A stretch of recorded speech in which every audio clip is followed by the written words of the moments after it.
बोलो बंदी चोर सतगुरु हरिराम जी महाराज जी की साथ साई, बोलो बंदी चोर सत्संग जी महाराज जी की साथ साई, बोलो बंदी चोर गरीबदास जी महाराज जी की साथ साई, बोलो बंदी चोर कबीर साहब जी महाराज जी की साथ साई। ईसा सतगुरु के दरबार में जाइए बारंबार, भूली वस्तु लखाई दे ऐसे हैं दातार। ईसाई माया की फंद है या में और अंध, मेरा गंदा पिंड था सतगुरु करी सुगंध। परम आदरणीय परम सदेश गुरुबंदी छोड़ दीप्तानंद जी महाराज, परम आदरणीय परम सदेश गुरुबंदी छोड़ हरिराम जी महाराज, परम आदरणीय परम सदे रामानंद जी महाराज, परम आदरणीय परम सदे सदानंद जी महाराज, परम आदरणीय परम सदे संजय ब्रह्मचारी जी महाराज, परम आदरणीय परम सदे वीरानंद जी महाराज, परम आदरणीय परम सदे आए हुए मंच पर सभी संत वृंद, महापुरुष और प्रेमी सज्जनों, भक्तों, माताएं बहनों, सत्संग की जो घड़ी है ये तो सुबह 5 बजे तक चलेगी, क्योंकि सोने की भी इतनी व्यवस्था नहीं है, तो सत्संग में ज्यादा टाइम गुजारांगे बैठ के। तो सारे संतां का भक्तां का सबका नंबर आ लेगा आज, ताकि सुबह व्यवस्था में दिक्कत ना आए, क्योंकि जिनका आप समय आ जाएगा उनका सुबह सर्वर नहीं होगा। सेक्रेटरी साहब जी ठीक है ना, क्योंकि सुबह समय थोड़ा होगा, 10 से 2 बजे तक का सत्संग रहेगा। क्यों ज्यादा लेट करने से फिर दूर दराज से आए हुए, कोई पंजाब से, कोई हरिद्वार से, तो सबको जाने में परेशानी होगी। तो वीरों, महापुरुषों का जो सत्संग अभी आप श्रवण कर रहे हो, और जिन महापुरुषों की स्थान के ऊपर हम सब बैठे हैं, ऐसे बंदी छोड़ सदगुरु हरिराम जी, दीप्तानंद जी, जिनका उस परमात्मा की प्रभु भक्ति के अंदर बड़ी अटूट विश्वास और श्रद्धा था। आपने देखा होगा कि जब भोपतराम जी ने महाराज जी की मुलाकात हुई और विचार हुआ कि आपको रिद्धि सिद्धि चाहिए, भक्ति चाहिए,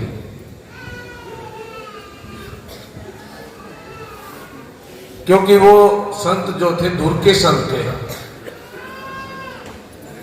और समय समय पर इस संसार को चेतने का उन्होंने कार्य किया। इसलिए उन्होंने कहा कि हमारे को भक्ति चाहिए, रिद्धि सिद्धि नहीं चाहिए। और भक्ति जो है अपना भी कल्याण करती है, और जो जीवन की शरण में आता है उसका भी कल्याण करती है। और इसका प्रमाण भी ऐसा नहीं कि बगैर प्रमाण के कोई बात कही जा रही है। एक बार नौड़ी के अंदर सत्संग चल रहा था, और महाराज जी हरिराम जी, जब तो अमरानंद जी ये काफी संत भी साथ थे,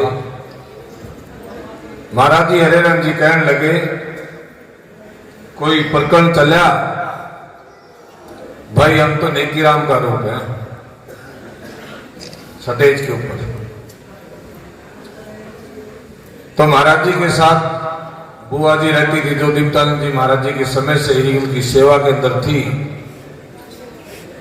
तो बुआ को थोड़ी ये शंका हुई कि महाराज जी का 82 के अंदर स्वर्गवास हुआ था दीप्तानंद जी का, और वो थोड़े समय की बात है।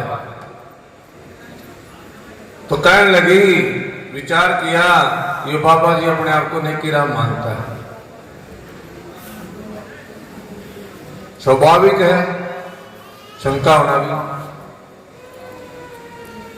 लेकिन रात को ही दीप्तानंद जी आते हैं और कहते हैं, वो कहा करते भाई बेटी के बाप, कमली, इन शब्दों का प्रयोग ज्यादा करा करते हैं।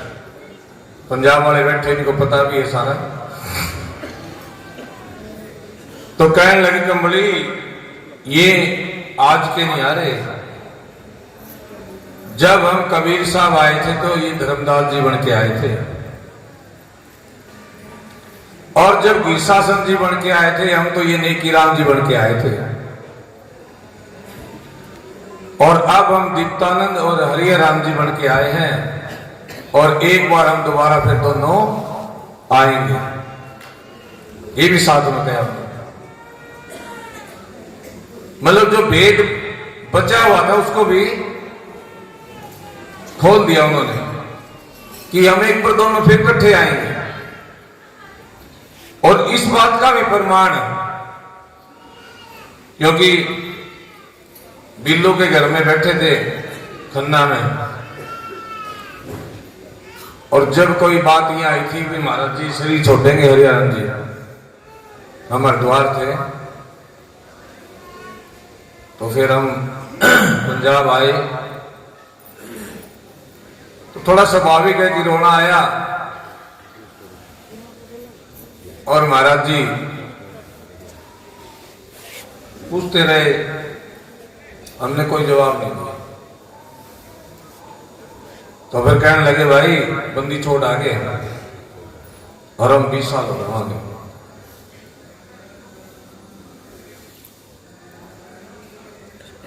कहने लगे बंदी छोड़ आ गए, बोल ले जो तेरे मन में है, चिंता मत कर, हमने 20 साल हो गए, 2000 साल की बात है। फिर उसके बाद सूर्योदय की घटना हुई, वहां भी महाराज जी डॉक्टर ने जवाब दे दिया था। फिर 2007 के अंदर यहीं बैठे थे कमरे में, 5 नंबर में महाराज जी हम बैठे थे। फिर साक्षात जैसे दीप्तानंद जी प्रकट हुए, फिर भी कहने लगे, बोले अभी इनका जाने का टाइम तो है। तो हमने कहा महाराज जी आपने जबान दी थी, महाराज जी आए हैं, इनका भी आश्रम में पधारने पर हार्दिक हार्दिक अभिनंदन है।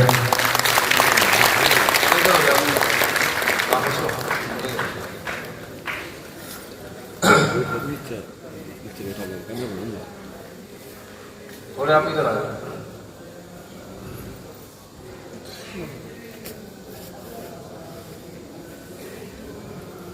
तो फिर भी उन्होंने वचन किया,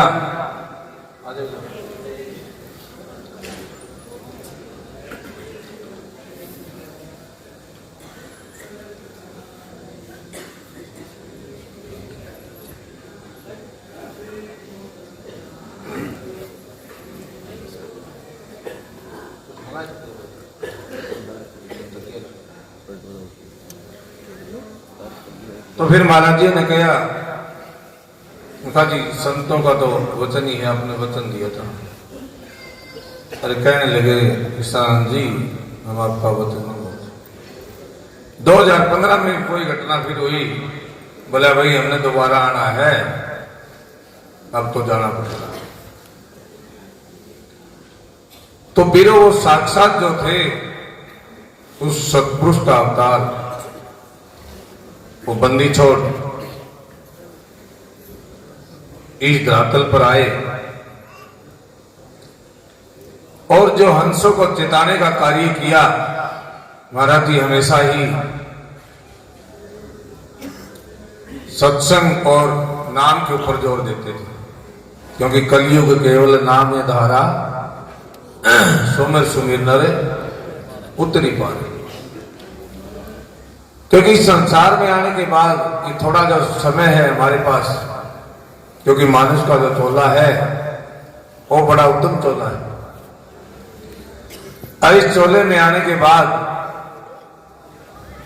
हमारे को जरूरत पड़ती है कि उस परमात्मा से मिलाने का कोई भेदी पुरुष हमारे को मिल जाए, और जब वो भेदी मिल जाता है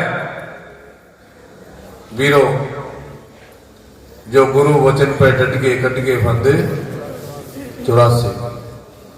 अगर इस 84 लाख के गेट से हमने पार जाना है, इच्छा तो सबकी है, लेकिन अगर जाना है तो महापुरुषों ने हमारे को जो वचन दिया है उसके ऊपर हमारे को ठहरना पड़ेगा। और जो जीव ठहर गया वो किसी की ताकत नहीं, काल महाकाल की ताकत नहीं कि उसको कोई छेड़ दे। क्यों?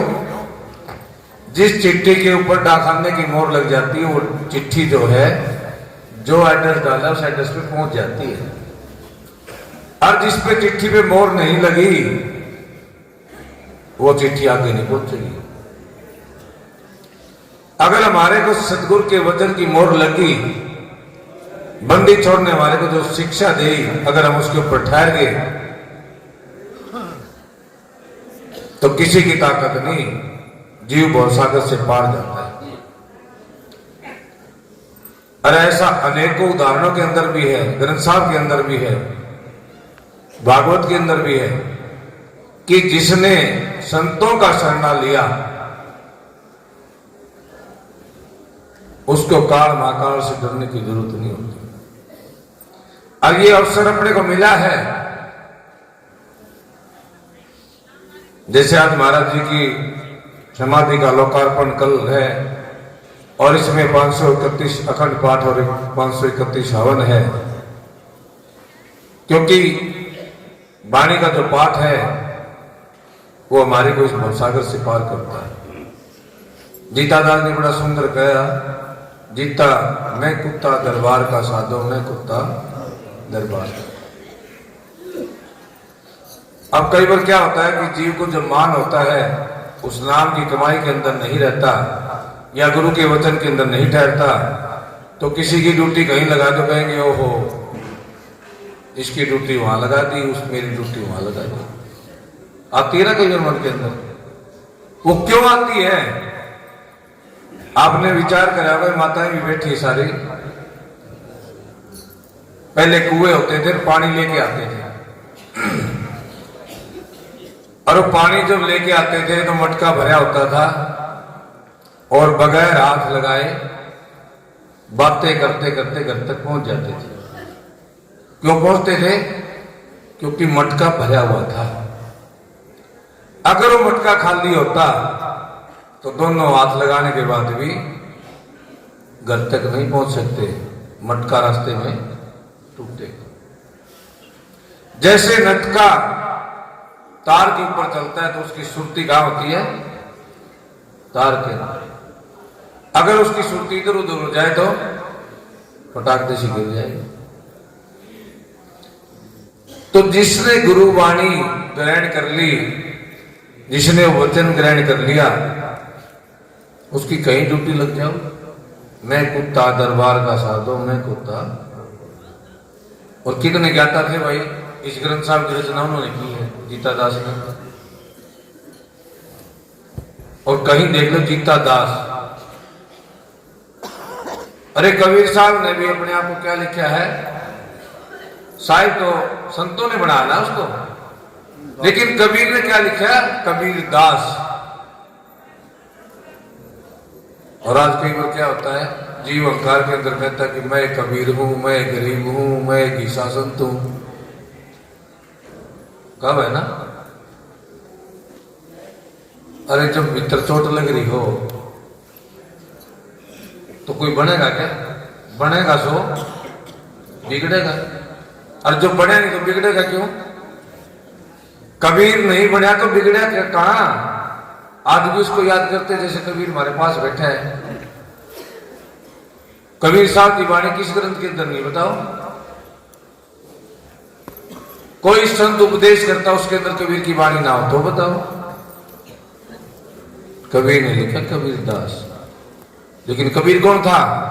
साहिब सबका बाप है, बेटा किसी का नाई, और बेटा बन के जोत रहे सो तो साहिब। कबीर एक ऐसा था जो गर्भ से नहीं आया, उस तेज पूंछ से आया था। बाकी शरीर तो नित्यानंद जी भी अपना साथ लेके गए थे और नानक जी भी अपना समेत शरीर गए थे, लेकिन कबीर एक ऐसा था जिसका ना बाद में शरीर मिला और ना वो गर्भ से आया। साहिब सबका बाप है, बेटा किसी का नहीं, और बेटा बन के जोत सो तो साहिब। और उस कबीर साहब का स्वरूप कौन आया?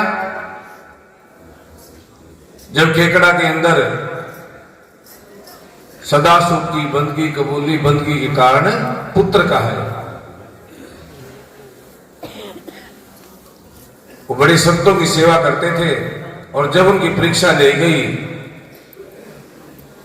और ऐसी परीक्षा ले, आज नगरी धन्य होगी, प्रार्थना करी, कहने लगे बोलो क्या चाहिए? बोला जी आप जैसा पुत्र चाहिए। कबीर साहब कह रहे हैं अरे हमारे जैसे तो हम ही हैं, हम खुद ही आए। कबीर साहब का अवतार जो आया वो कौन आया? कौन आया भाई? और उससे पहले अवतरण जो आया वो आया गरीबदास, गीसासन से पहले आया। और फिर उसी के अंदर, उसी कड़ी के अंदर जुड़ जाते हैं। जो जीता दास जी ने ग्रंथ साहब की रचना करी, उस ग्रंथ के अंदर लिख दिया चक थिर किया डेरा। अब न्योली महाराज जी जुड़ तो नहीं बोली ना भाई, न्योली में जो दीप्तानंद जी ने कही जुड़ तो नहीं बोली ना, और तो ग्रंथ भी तुम्हारे को साक्षी कराया है। सदा सुख की बंदगी कबूली, बंदगी के कारण पुत्र को है। तो कबीर तो आया ना वहां पर, गीसा संत बन के आया। और उसी गीसा संत की वाणी के अंदर लिखा चक थिर किया डेरा। ये चक माफी वाले बैठे यहाँ पर, पूछ रहे उनको। कलर से करी डायरी, मेर से करी मैरी, नर हो चे नारी, भीतर लोका चौधरी कहिए मन मेरा। वो सारी जो हिस्ट्री है, जो घटना घटित हुई, वो सारी ग्रंथ साहब के अंदर लिखी हुई है। तो वो गीसा संत कौन पहुंच गया? खेकड़ा के अंदर एक बड़ा सेव था अचलदास जी का। जब वो पंजाब में गए, सरोदी कोई उतरे तो कहने लगे अरे हमारे को अचलदास जी यहाँ तो छोड़ के गए थे, तुम ले जाओ उधर चले जाना। कुटिया शायद इशारा कर दिया। जब वो कुटिया के ऊपर गया और महाराज जी का स्वरूप देखा, मत्था नहीं देखा उसने, खड़ा हो गया। बोले अचलदास जी का रूप बनेगा तो मत्था टेकूंगा। तो महाराज जी दीप्तानंद जी का जो स्वरूप है, जो मूर्ति लगी हुई है, उसका स्वरूप किसका बन गया? अचलदास। तो कबीर आया गीसा बन के, और गीसा आया दीप्तानंद बन के, तो कड़ी जुड़ गई ना। और हरिराम जी की एक निशानी और थी, उनके हाथ भी लंबे थे, नेकीराम जी के हाथ भी लंबे थे। पता होगा महाराज जी आपको, झूठे उगारे तो भरियो ना, नहीं बताऊं कि झूठे उगारे ना भरियो, सच्ची बात कहती हो, कोई डरना नहीं होता किसी बात का। तो हरियाणा के हाथ भी लंबे थे और नेकीराम के हाथ भी लंबे थे, और वो भी ठीक ठाक जमींदार थे, वे भी ठीक ठाक जमींदार थे। तो सारा प्रकरण जो मिलके आया, तो कौन आया भाई? और फिर हम गफलत करें किस चीज की? अरे समय हाथ हमारे से निकल जाएगा, फिर क्या करोगे? ये मनुष्य का जो चोला मिले, इतना उत्तम चोला मिला, और फिर वो बंदी छोट मिल गई अपने को। जब धर्मदास जी, अब उस पर आ जाओ हरियाणा के प्रकरण पे, ये तो कबीर साहब का था ना। धर्मदास जी के पास 56 करोड़ की संपत्ति थी उस टाइम में। और जब उनको कबीर का दीदार हुआ, जब वो नूर तेज का पलका लगा, बेचैनी होगी धर्मदास जी का। 56 करोड़ की संपत्ति संतों के अंदर लुटा दी उन्होंने। किस लिए? कि कबीर साहब का दीदार हो जाए। जो पलका तो लग गया ना, वो लगन तो लगी। भंडारे कर दिए, सब कुछ खोल दी, संत महापुरुष आए, लेकिन कबीर नहीं आए। जब सब कुछ लुटा दिया, उसके बाद माधवगढ़ बाजार से रोते हुए निकले। और जब रोते हुए निकले, मम गुण गावत पुलक शरीरा, गदगद कंठ नैन भय हीरा। उसका गुणगान करते करते जब उस माधवगढ़ बाजार से रोते हुए निकले, तो अदर के अंदर कबीर साहब जी प्रकट हो गए। अदर धार नैनों के आगे झूले निर्गुण देवा, संतो कोई न पावे भेवा। तो कबीर साहब प्रकट हो गए। ओहो, कबीर साहब कहने लगे, बोलो क्या करना? बोला बस महाराज क्या। अरे आज कहते तो पता नहीं क्या सबको बेड़ा पार करते। बोला जाओ, तेरे को 42 वर्ष की गद्दी।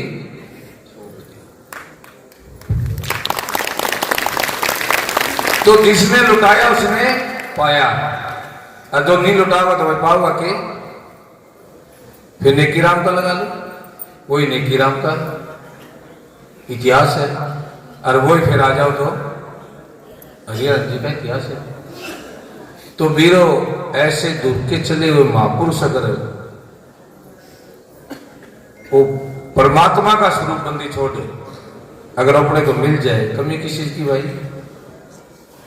ये भी याद करते होंगे, वो हरिहर राम जी होते तो मेरा नहीं पूछते, आवा ना विचार मन में कई बार।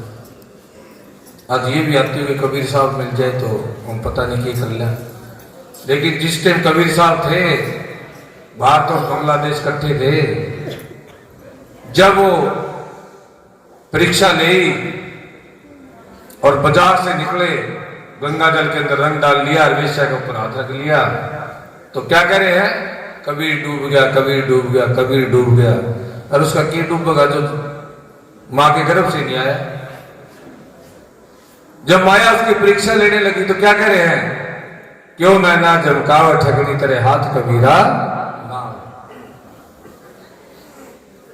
तो सारे करने लगे, ओहो कबीर डूब गया, कबीर क्या डूबा था भाई उसका? सबसे बड़ी समस्या हमारे अंदर किस चीज की है?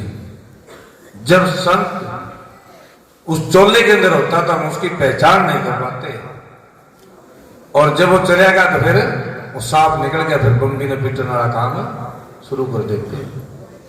लेकिन जब वो हाजिर है तो उस वचन के ऊपर नहीं ठहरते, उस बात को हम नहीं मानते। और जिसने गुरु का वचन मान लिया, उस बात के ऊपर ठहर गया, वीरो, उसको रोकने वाला कोई नहीं। तो ये अवसर, ये आनंद का उत्सव अपने को बार बार नहीं मिलता। क्यों? महापुरुष भी गंगा में स्नान करने जावांगे, हमारे पाप कट जाएंगे। लेकिन ये महापुरुष बड़े बड़े दर्शन देने के लिए आए, ये गंगा तीर्थ सारा इकट्ठा हो गया, तो घाटा किस चीज का रह गया भाई? सिर्फ कमी है तो किस चीज की? महापुरुष आपको सुनाते और हम ग्रहण नहीं करते। और जब ग्रहण कर लिया तो झगड़ा ही तो खत्म हो गया। अरे भोजन का थाल तो तुम्हारे पास रखा है, लेकिन अगर ग्रास उठाया नहीं तो भूख कैसे मिटेगी? उधर की पूर्ति कब होगी? जब हमने उसको ग्रहण कर लिया। और ये ग्रहण करना पड़ेगा। कभी भलेखा हो, बिना दर्शन के अगर ये शरीर छूट गया ना, तो फिर भुगतान करना पड़ेगा। अगर हमने ग्रहण कर लिया तो वीरो जन्म जन्मांतर का हमारा लेखा आप। तो उद्धव जी जा रहे हैं किसको? गोपियों को समझाने। और गोपियां का प्रेम किसके साथ था भाई? कृष्ण जी के साथ। उद्धव सोचा हम भी ज्ञान बांट दें इसको। गोपियां की लगन क्या थी? गोपियां ने उद्धव को समझा दिया। वो कह रही मन नहीं 10-20, एक मन था तो श्याम संग कया। उनका को 10-20 मन को नहीं, एक मन था, वो श्याम का लग गया। अब आप हमारे को क्या शिक्षा दोगे? उदो ने प्रणाम करना पड़ा गोपियों को। ये तो प्रेम की बात है उदो, ये तो प्रेम की बात है उदो, बंदगी तेरे वश की नहीं है। ये तो प्रेम की बात है उदो, बंदगी मेरे वश की नहीं है। या तो होते हैं सरदे के सौदे, या तो होते हैं सरदे के सौदे, आस की इतनी सस्ती नहीं है। ये तो प्रेम की बात है उदो, बंदगी तेरे वश की नहीं है। ये तो प्रेम की बात है उदो।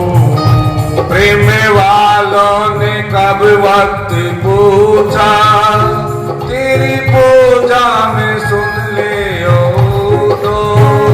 प्रेम वालों ने कब वक्त पूछा। ओ भाई यार जब तक आपने गाया जमा। प्रेम वालों ने कब वक्त पूछा, तेरी पूजा में सुन ले उदो। या तो दर दर में होती है पूजा, या तो दर दर में होती है पूजा, सिर झुकाने की फुर्सत नहीं है। ये तो प्रेम की बात है उदो, बंदगी तेरे बस की नहीं है। या तो होते हैं सरदे के सौदे, या तो होते हैं सरदे के सौदे, आस की इतनी सस्ती नहीं है। ये तो प्रेम की बात है उदो, जो असल में है मस्ती में डूबे, उन्हें क्या परवाह जिंदगी की। जो असल में है मस्ती में डूबे, उन्हें क्या परवाह जिंदगी की। जो उतरती है चढ़ती है मस्ती, जो उतरती है चढ़ती है मस्ती, हकीकत में मस्ती नहीं है। ये तो प्रेम की बात है उदो, बंदगी तेरे बस की नहीं है। या तो होते हैं सरदे के सौदे, तो होते हैं सरदे के सौदे, आसी इतनी सस्ती नहीं है। ये तो प्रेम की बात है उदो, जिनकी नजरों में है श्याम प्यारे, वो तो रहते हैं जग से नियारे। जिनकी नजरों में है श्याम प्यारे, वो तो रहते हैं जग से नियारे। जिनकी नजरों में मोहन समाए, जिनकी नजरों में मोहन समाए, वो नजर फिर तरसती नहीं है। ये तो प्रेम की बात है उदो, बंदगी तेरे वश की नहीं है। या तो होते हैं सरदे के सौदे, या तो होते हैं सरदे के सौदे, आस की इतनी सस्ती नहीं है।